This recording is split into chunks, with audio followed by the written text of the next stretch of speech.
Frente à pandemia do Covid-19 que estamos enfrentando, o Colégio Americano de Reumatologia recomenda o uso de corticoides em doses mínimas, se possível, e a não suspensão abrupta por usuários crônicos, devido ao risco inerente a essa prática, como a reativação da doença de base e o desenvolvimento de uma insuficiência suprarrenal aguda. Em casos de doenças ameaçadoras à vida, como a nefrite lúpica ou a vasculite sistêmica, doses elevadas de corticoides podem ser sim administradas.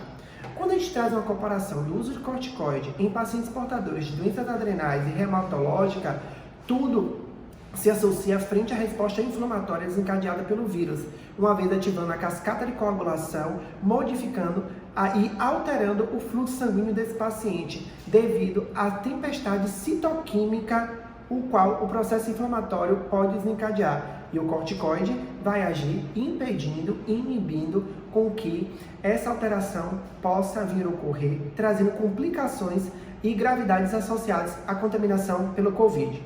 Estudos recentes pela Universidade Americana da Escola de Medicina de Grossman trouxe que pacientes portadores de lúpus e artrite inflamatória, quando comparados a pacientes sem comorbidades, não existe uma correlação quanto à maior gravidade de contaminação pelo Covid-19, onde derrubou alguns conceitos, principalmente até pela Sociedade Brasileira de Reumatologia, uma vez sustentado no início da pandemia. Mas estudos mais recentes também pela Universidade de Massachusetts, onde trouxe a presença de anticorpos na contaminação pelo Covid, que pode modificar a alteração do fluxo sanguíneo, houve um confronto com a pesquisa também da escola de Emory, onde eles trouxeram uma associação da presença do linfócitos B na reação e no processo inflamatório que é desencadeado pelo vírus, uma vez que a produção e a ativação de linfócitos B de menor qualidade pode desencadear efeitos no tecidos do organismo do ser humano, parecido com a resposta desencadeada pelo lúpus eritematoso sistêmico. Então, uma vez, quando a gente traz a associação do uso de corticoides em pacientes com a doença de base, quando comparado a uma contaminação pelo Covid-19, devemos sempre estar atento e pensar que doses mínimas e elevadas podem ser utilizadas? Sim. Existe um efeito terapêutico eficaz, principalmente na resposta inflamatória? Sim. Porém, devemos também pensar que doses altas de corticoides podem trazer danos com alteração do metabolismo desse paciente, que pode trazer complicações associadas, alterando a gravidade e o quadro do paciente.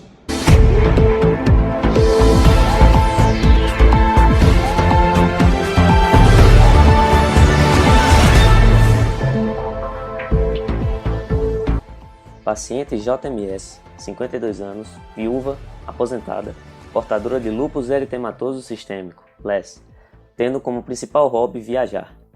Mesmo com a pandemia de Covid-19, porém de forma mais preservada e com menor frequência, suas viagens continuaram acontecendo, tendo em vista de que se trata de uma de suas terapias depois da morte do seu marido, há cerca de 2 anos. Durante uma dessas suas viagens, há 2 meses, testou positivo para a Covid-19, necessitando permanecer nos Estados Unidos por período maior que o programado, devido à quarentena e principalmente devido às restrições das empresas aéreas com a pandemia do Covid-19. Nessa ocasião, devido a seu problema autoimune, necessitou passar por uma consulta com uma especialista no país que se encontrava, a doutora Sophia Miller, reumatologista especialista em doenças autoimunes, que prontamente a orientou quanto aos riscos da infecção por Covid-19 e seguiu as novas recomendações estabelecidas pela Sociedade Americana de Endocrinologia na introdução de corticoide em doses mais elevadas devido à sua doença de base. Dessa maneira, Dona JMS passou a fazer uso de prednisona via oral, 60 mg por dia, azitromicina por 5 dias, 1 grama por dia, e ivermectina, 2 comprimidos por via oral em dose única. Além disso, realizou alguns exames de rotina que evidenciaram apenas uma alteração de alerta. Doutora Sofia, então, a orientou quanto aos níveis de glicemia em jejum de 99 mg por decilitro, que se encontrava limítrofe e que, devido à idade e à sua doença de base, poderia trazer doenças futuras. Após essa necessitada consulta, Dona JMS conseguiu retornar ao seu domicílio no Brasil antes do final da quarentena, no seu jato particular, e cumpriu os dias de afastamento que ainda restavam desde o diagnóstico do Covid-19. Na última semana, Dona JMS cursou com aumento de peso, sendo evidente edema em rosto e em abdômen, levando a características de faces de lua cheia e obesidade, com presença de estrias violáceas na região inferior do abdômen, pletora facial, elevação dos níveis pressóricos, fadiga, insônia, pele fina com presença de manchas arroxeadas, sede, aumento do apetite, hirsutismo e dores em membros inferiores acentuadas ao caminhar. Preocupada com todas essas modificações, procurou seu reumatologista que a acompanha desde o diagnóstico do lúpus há 26 anos, Dr. Aldrich Biapina. Durante a consulta, Dona JMS explicou tudo o que aconteceu nos últimos meses e o tratamento que fez desde a sua viagem. Mencionou que manteve até o dia atual a prednisona, extrapolando a administração por mais de 2 semanas, pois, segundo ela, ficou com medo das complicações e, por segurança, continuou utilizando-a por conta própria durante todo o tempo que ficou afastada em seu domicílio. Dr. Aldrich, preocupado com a aparência de sua paciente, a qual já conhecia há anos, imediatamente solicitou exames laboratoriais com relatório explicando a urgência nos resultados e informou-a para realizar a coleta do material imediatamente, já no dia seguinte pela manhã, por volta das 8 horas. Após a coleta e avaliação pelo bioquímico do laboratório, no fim da tarde, Dona JMS recebeu uma ligação do laboratório informando que seus exames se encontravam disponíveis no sistema online.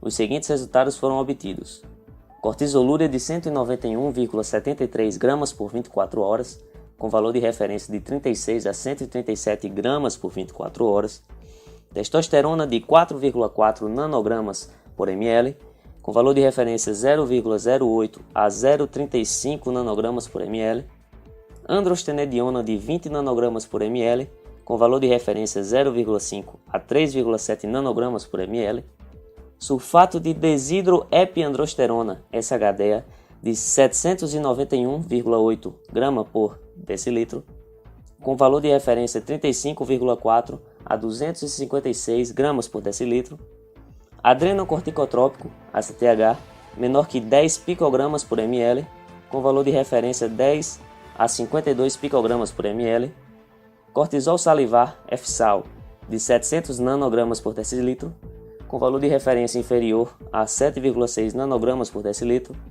e glicemia em jejum de 200 mg por decilitro, com valor de referência 60 a 99 mg por decilitro.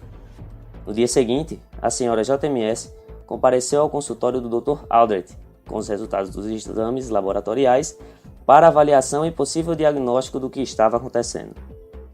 As glândulas suprarrenais, ou ainda chamadas de adrenais, são glândulas endócrinas com tonalidade amarelo-dourado e estão localizadas na região acima dos rins. Possuem características externas distintas uma da outra. A suprarrenal direita tem formato piramidal e está na posição mais alta que a esquerda. Já a suprarrenal esquerda possui forma semilunar e é achatada anteroposteriormente. Histologicamente, essas glândulas são divididas em córtex adrenal e medula. A medula é responsável pela produção de catecolaminas, epinefrina e norepinefrina, que vão agir no sistema nervoso autônomo. O córtex, por sua vez, é dividido em 3 camadas. A primeira é a zona glomerular, responsável pela secreção de mineralocorticoides, principalmente aldosterona. A segunda é a zona fasciculada. Essa tem a função principal de secretar glicocorticoides, principalmente cortisol, objeto de estudo do caso. E por último, a terceira camada é a zona reticular, responsável pela secreção de androgênios que vão ajudar de forma menos potente a dar características sexuais secundárias. O cortisol é um glicocorticoide produzido pelas células da zona fasciculada do córtex adrenal a partir do colesterol. Os ésteres de colesterol, sob a influência dos processos desencadeados pela entrada do ACTH na mesma célula, sofrem uma conversão e depois são carregados pela proteína STAR até o interior das mitocôndrias. Lá, sob a ação da CYP11A1, o colesterol é convertido em pregnenolona, fechando assim a sua etapa limitante. A pregnenolona é transportada até o retículo endoplasmático, onde, por meio de atividades da CYP17 e CYP21, sofre processos transformatórios até chegar no desoxicortisol. O desoxicortisol volta para a mitocôndria, onde, por fim, sofre a ação da CYP11B1 e é, enfim, convertido em cortisol. Uma vez sintetizado, o cortisol vai para as células-alvo de diferentes tecidos e se liga a receptores específicos denominados receptores nucleares. Esses receptores têm como maior característica o fato de serem intracelulares e, na presença do seu ligante, nesse caso o cortisol, vão até o núcleo da célula e promovem transcrição gênica, processo esse que mais tarde será concluído nos ribossomos. A partir dos sinais e sintomas apresentados pela paciente devido ao uso intensivo de corticoide e através da análise de exames efetuados, o quadro clínico da paciente é referente à síndrome de Cushing. Isso pode ser observado por meio do aumento de peso e endemas visíveis nas regiões da face e do abdômen, caracterizados pela alta presença de esteroides e da mobilização de gordura. As estrias violáceas mencionadas são mais extensas e maiores que as estrias convencionais e possuem uma coloração violácea. Essa característica é resultado da lesão cutânea devido à proteólise prolongada por conta dos efeitos do glicocorticoide no catabolismo proteico, assim como a fragilidade capilar e a ação dos melanócitos. Além disso, pode-se observar a pletória facial, em parte devido à polactemia e fadiga causada pela perda de proteínas musculares decorrente da proteólise muscular e hipocalemia. Já a falta de apetite observada provém da elevação do cortisol, que por sua vez aumenta a razão entre insulina e glucagon. No caso do hirutismo, este é ocasionado pela excessiva concentração de andrógenos. Somado a isso, nota-se que os exames laboratoriais demonstrados pela paciente evidenciam o uso de imunossupressor para o lúpus, que associado ao uso iatrogênico, a dose elevada e a automedicação prolongada sem consentimento médico foram causas agravantes para a elevação dos níveis de cortisol, promovendo então alterações da homeostase do organismo. Dessa forma, verifica-se que esses fatores desencadeantes das alterações dos níveis ideais dos exames laboratoriais, concomitantemente aos sinais e sintomas apresentados pela paciente, configuram características indicadoras da síndrome de Cushing. Um dos efeitos esperados pelo uso prolongado ou pelas altas doses da administração do corticoide é a sua ação diabetogênica.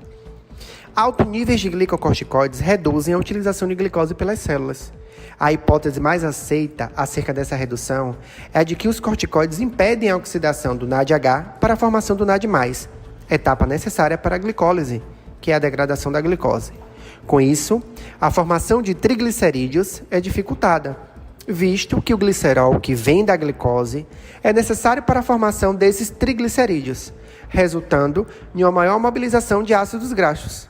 Consequentemente, essa mobilização de ácidos graxos deixa o tecido menos sensível à insulina, mesmo com as células beta do pâncreas produzindo mais insulina.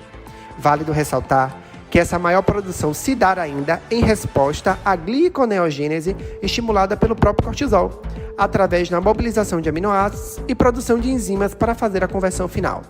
Desse modo, o transportador GLUT4 não vai captar a glicose do plasma para os tecidos musculares e adiposos, fazendo com que a glicemia aumente em até 50% e cause assim o diabetes adrenal ou o diabetes do tipo 2.